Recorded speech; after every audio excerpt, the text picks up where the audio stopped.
Karena yang masuk itu sebenarnya kan banyaknya perlu diseleksi kan. Serius enggak? Kalau serius baru diberi peluang. Dan kita memang memilih. Jadi tidak semua langsung boleh masuk, semua boleh investasi, semuanya lewat seleksi. Dan memang benar angkanya 58 triliun. Tapi itu angka gede banget loh.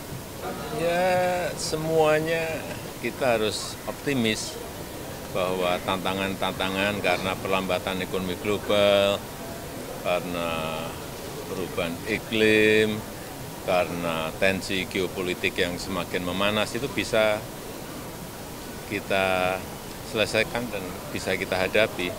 Karena dengan optimisme itu,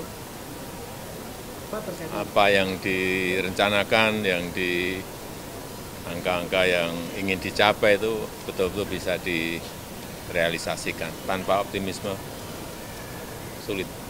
Dan saya ulang, hilirisasi dan digitalisasi menjadi kunci menuju ke sana. Pak, masih tentang optimisme Pak, untuk investasi ke IKN juga kan target 2024 ini sampai 100 triliun kan sampai hari ini masih 58,1 triliun. Optimisme dari pemerintah untuk karena yang masuk itu sebenarnya kan banyaknya perlu diseleksi kan. Serius enggak? Kalau serius baru diberi peluang. Dan kita memang memilih. Jadi tidak semua langsung boleh masuk, semua boleh investasi, semuanya lewat seleksi. Dan memang benar angkanya 58 triliun. Tapi itu angka gede banget loh. Duit gede loh 58 triliun. Bapak, izin isu lain Pak, ada tanggapan soal para hakim yang mau bersidang untuk minta kenaikan gaji dan semuanya masih dalam kajian dan perhitungan di Menpan, Menteri Hukum dan HAM, dan juga Kementerian Keuangan. Semuanya baru dihitung dan dikalkulasi. Makasih Bapak. Ya. Pak, setelah tanggal 20 Oktober Pak, setelah 20 Oktober Bapak langsung pulang ke Solo atau bagaimana Pak? Tanggal 20 Oktober sore saya pulang ke Solo. Bapak akan ngapain Pak setelah pelantikan Pak, setelah pensiun, sampai tidak lagi menjabat, Bapak akan aktivitasnya ngapain Pak? Ada kegiatan khusus yang akan Pulang ke Solo dulu. Liburan Pulang ke Solo dulu. Terima kasih Bapak. Tidur. Terima kasih Pak Prabowo Pak, nanti pada saat pelantikan Bapak juga akan di DPR saat pelantikan bersama Pak Prabowo. Ya mungkin. Terima kasih Bapak. Terima kasih Pak.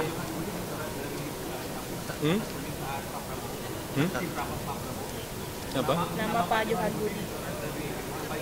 Itu kan semuanya telah saya serahkan kepada pansel, panitia seleksi.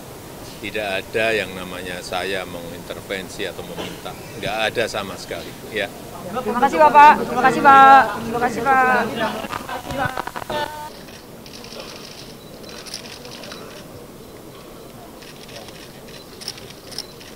Hadirin dimohon berdiri. Presiden Republik Indonesia tiba di tempat acara.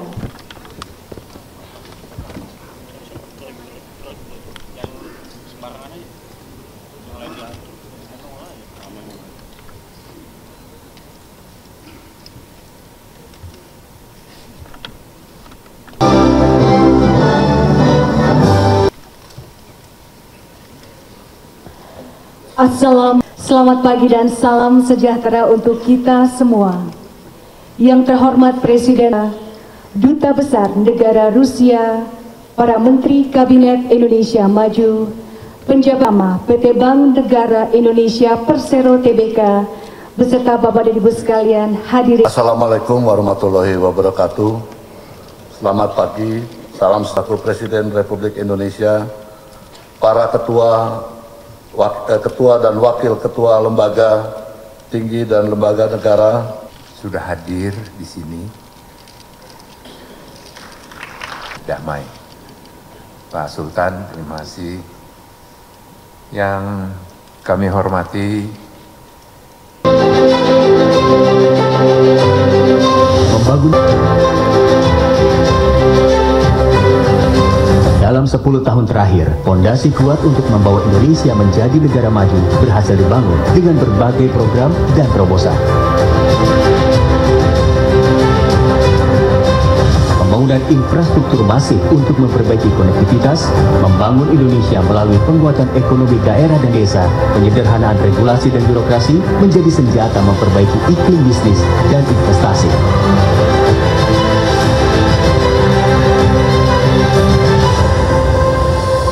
Di tengah berbagai guncangan dan tantangan ekonomi, mulai dari dampak pandemi, ketidakpastian global, hingga eskalasi ketegangan geopolitik, Indonesia tetap stabil dengan PDB tumbuh positif di kisaran rata-rata 5%. Iklim usaha terjaga, termasuk kepercayaan investor yang tercermin dari terus tumbuhnya realisasi investasi ke dalam negeri. Biaya logistik berhasil diturunkan dari 24% menjadi 14% pada tahun 2023. Peringkat daya saing pun naik dari ranking 34 ke ranking 27. Tahun ini menjadi titik penting seiring dengan transisi menuju pemerintahan baru. Meski sejumlah tantangan masih mengadang, dengan semangat keberlanjutan, kita optimis Indonesia maju akan terwujud.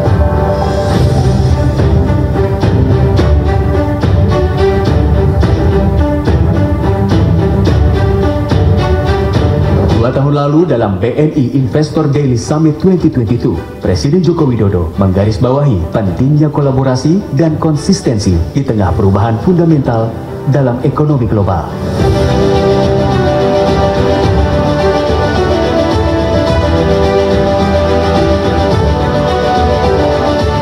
Setahun kemudian, dalam BNI Investor Daily Summit 2023, Presiden kembali mengingatkan potensi dampak dari ketidakpastian dunia yang makin merajalela.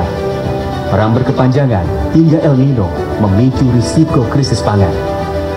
Kalkulasi kebijakan yang tepat menjadi kunci agar nafas lebih panjang dan ekonomi bisa bertahan.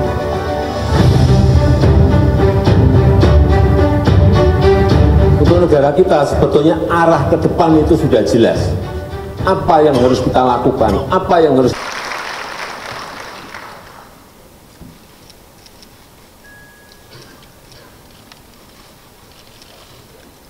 Selamat pagi, salam sejahtera bagi kita semuanya. Om Swastiastu, Namo Buddhaya, salam kebajikan.